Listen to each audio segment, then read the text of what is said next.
Hello, this is Paul, and welcome to the second part of this unit for number 12 concerning Internet Explorer.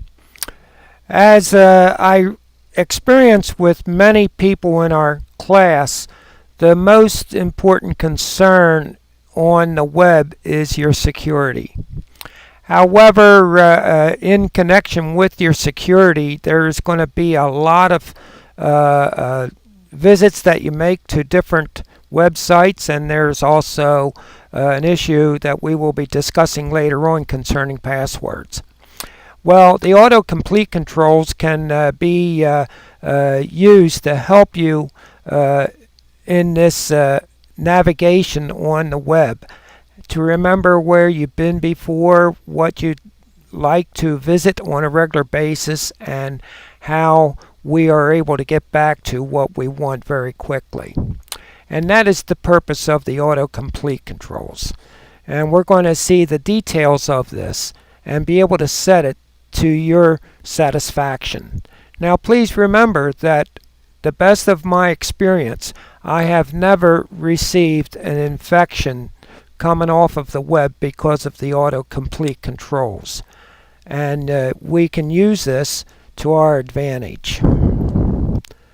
Looking at Internet Explorer, I'd like to direct your attention to the Tools menu. As you drop down that menu, you'll see on the bottom Internet Options.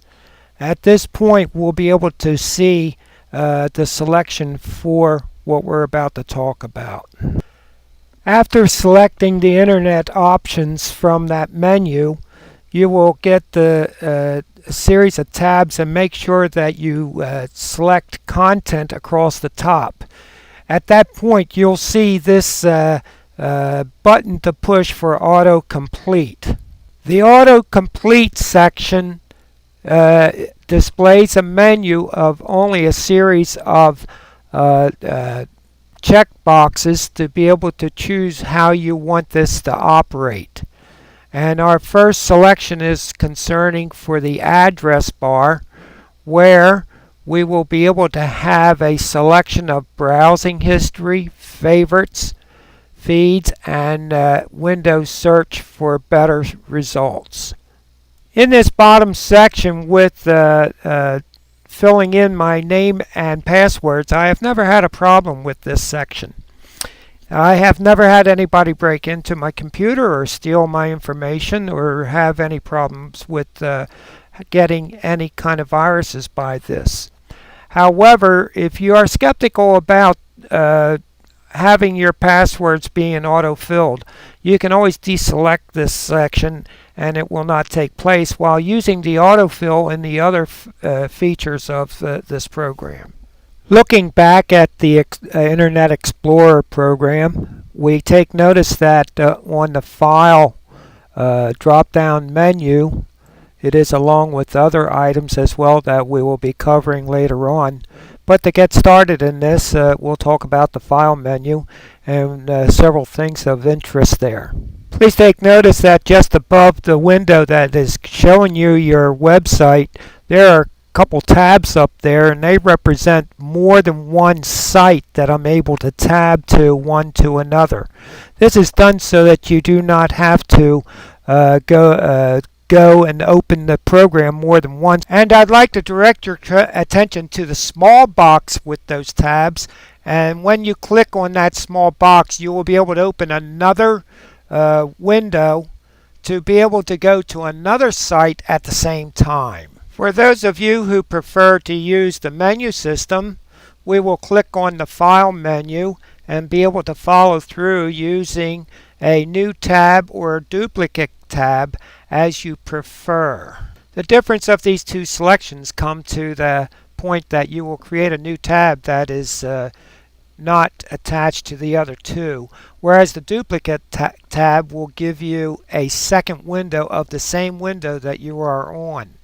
The advantage of doing this would be to have the same site but be in two different locations of views that you can just jump back and forth. In addition to this, you are able to open another edition of Windows Explorer from within this opening, and be able to have a completely different program running, although they're both the same.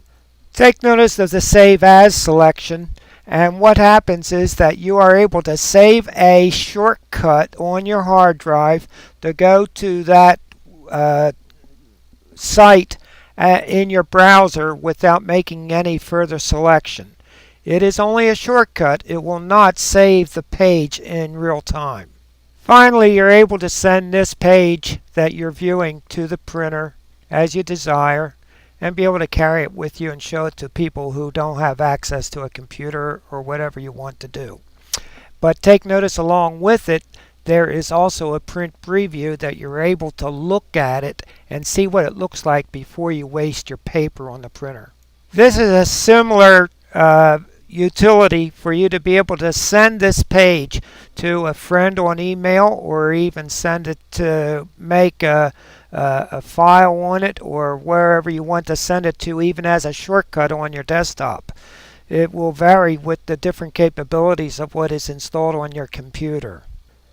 This completes part 2 of Unit 12, and I invite you to move on to the part 3 to be able to understand more about the Internet Explorer. As usual, you're able to play this anytime you want and as often as you want. It is here for you.